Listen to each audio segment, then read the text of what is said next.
అమ్మ కథలకి స్వాగతం. ఈరోజు మనము ఇళ్ళలుక్కునే ఈగ కథ అయితే చెప్తున్నాను పిల్లలు. అందరూ కూడా శ్రద్ధగా వినండి. అనగనగా దోమలపెంట అనే ఒక గ్రామంలో ఒక ఈగ నివసిస్తూ ఉండేది. అయితే ఈ ఈగ పేదరాశి పెద్దమ్మ ఇంటి పక్కన ఒక ఇల్లు కట్టుకొని నివసిస్తుంది పిల్లలు. ఇలా నివసిస్తున్న ఈగ ఒకరోజు ఇల్లు అలుక్కుంటూ పాటలు పాడుకుంటూ చక్కగా జల్సాగా హ్యాపీగా జీవిస్తూ తన పేరుని మర్చిపోయింది పిల్లలు. ఈగ పేరు మర్చిపోయి నా పేరు ఏంటా అని తలుచుకుంటూ నా పేరు పక్కన ఉన్న పెదరాశి పెద్దమ్మనైతే అడుగుదాము అని చెప్పేసి పెదరాశి పెద్దమ్మ అంటూ పెద్దమ్మ ఇంటి ముందుకైతే వెళ్తుంది. అలా వెళ్ళిన ఈగ పెద్దమ్మ నేను ఇళ్ళలుక్కుంటూ నా పేరును మర్చిపోయాను, నా పేరేమన్నా నీకు గుర్తు ఉందా అని అడుగుతుంది. పెద్దమ్మ వెంటనే ఇంట్లోంచి బయటకు వచ్చి, అయ్యో నీ పేరు నాకు గుర్తులేదు, కానీ నా కొడుకు కట్టెలు కొట్టడానికి అడవికి వెళ్ళి నా కొడుకుని అడుగు అని చెప్తుంది. పేదరాశి పెద్దమ్మ సలహా ప్రకారంగా ఈగ బయలుదేరి అడవికి ఎగురుకుంటూ వెళ్తున్న మార్గం మధ్యలో కొడుకు జాడ తెలిసి అక్కడికి వెళ్ళి పెదరాశి పెద్దమ్మ కొడుక నా పేరు ఏమైనా నీకు గుర్తుందా అని అడుగుతుంది. పేదరాశి పెద్దమ్మ కొడుకు, అయ్యో నువ్వు మా ఇంటి పక్కనే ఉంటుంటావు కదా, కానీ నీ పేరు ఎప్పుడు నేను వినలేదు, నాకు తెలియదు, కానీ నేను కట్టెలు నరకడానికి వచ్చాను, నా చేతిలో ఉన్న గొడ్డలిని అడుగు అని చెప్తాడు.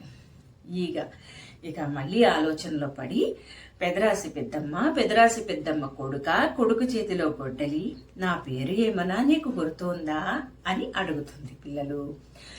గొడ్డలి, అయ్యో నువ్వా, నేను కట్టెలు నరకటానికి రోజూ వస్తుంటాను, కానీ అడవిలో ఎప్పుడూ నీ పేరు నేను వినలేదు, నాకు తెలియదు, కానీ నేను నరికే చెట్టును అడుగు అని చెప్పిందంట.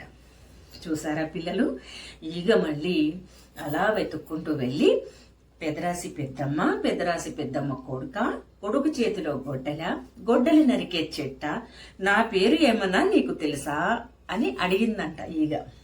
చెట్టు నవ్వుకుంటూ, అయ్యో నీ ఇంటి పక్కన ఉండే వాళ్ళకే నీ పేరు తెలియలేదు, నేను ఎక్కడో అడవిలో పెరిగే మానుని, నాకు నీ పేరేం తెలుస్తుంది, సరే కానీ నా చెట్టు కిందకి రోజు మధ్యాహ్న సమయంలో గొర్రెల కాపరి ఒకడు వచ్చి గొర్రెల్ని కట్టేస్తూ ఉంటాడు, అతన్ని అడిగు తెలుస్తుంది అని చెప్పిందంట చెట్టు. అయితే ఈ ఈగ మళ్ళీ చెట్టు చుట్టూ తిరుగుతూ పెదరాశి పెద్దమ్మ కొడుకు చేతిలో గొడ్డలి నరికే చెట్టును కట్టేసి గొర్రెల కాపరియా, నా పేరేమన్నా తెలుసా అని గొర్రెల కాపరి అక్కడికి వచ్చినాక అడిగిందంటండి. అడిగితే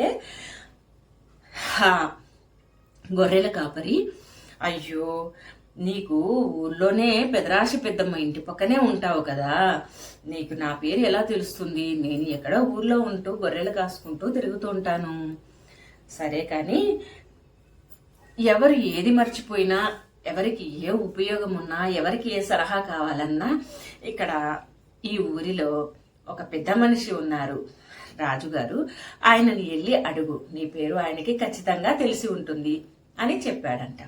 అయితే మళ్ళీ ఈగ అడవి నుంచి బయలుదేరి పెదరాశి పెద్దమ్మ కొడుకు చేతిలో గొడ్డలి నరికే చెట్టుకు కట్టేసిన గొర్రెల కాపరియా, ఊరును కాసే రాజా, నా పేరేమన్నా తెలిసి ఉంటుందా అని చెప్పేసి రాజుగారి దగ్గరికి వెళ్ళి అడిగిందంట ఈగ పిల్లలు. అయితే రాజుగారు రాజకోటలోంచి శివాలయంకి వెళ్తుండగా ఈగ ఎదురుపడి రాజుగారి కోట ద్వారం దగ్గర కాపలా కాసుకొని, రాజా నాకు ఒక సందేహం కలిగింది, ఇల్లు అలుక్కుంటూ నేను నా పేరును మర్చిపోయాను రాజా, అలాగే ఎవరిని అడిగినా కూడా లాస్ట్కి నీ పేరైతే చెప్పారు, నా పేరు ఏమన్నా తెలిస్తే చెప్పు రాజా అని అన్నదంటండి ఈగ. అయితే ఈ రాజుగారు,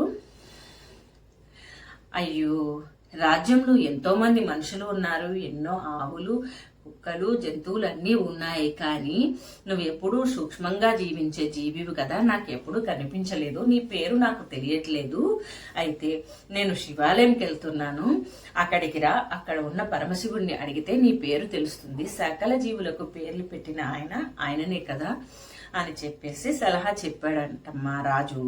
అయితే పెదరాశి పెద్దమ్మ కొడుకు చేతిలో గొడ్డలి నరికే చెట్టుకు కట్టేసిన గొర్రెల కాపరి సలహా ఇచ్చిన రాజుగారు, ఊరును కాసే రాజు పూజించే శివుడా, నా పేరేంటి అని శివాలయం ముందుకెళ్ళి మొరపెట్టుకుని అడిగిందంట. అడిగితే శివుడు ప్రత్యక్షమయ్యి, అమ్మా ఇళ్ళలుకుతూ నువ్వు ఏం మర్చిపోయావో తెలుసా అని అడిగితే, అది తెలుసుకుంటానికే వచ్చాను స్వామి అని ఈగ మొరపెట్టుకొనగా, సాంబశివుడు నీ పేరు ఈగ, ఇది నేను పెట్టినదే, ప్రతి ఒక్క మానవ జీవులకి, ప్రతి ఒక్క జీవికి, ప్రతి ఒక్క దానికి కూడా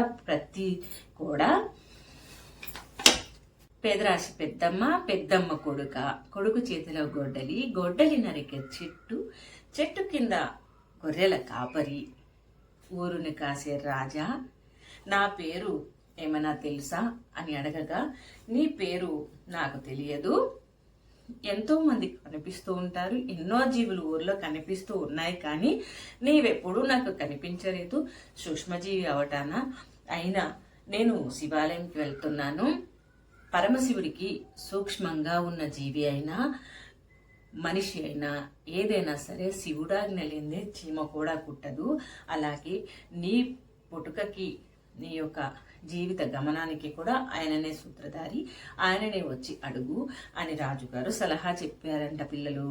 అయితే ఈగ రాజు వెనకాల వెళ్తూ పేదరాశి పెద్దమ్మ కొడుకు చేతిలో గొడ్డలి నరికే చెట్టు కింద గొర్రెలు కాపరి కాసుకునే కాపరియా, ఊరుని కాసే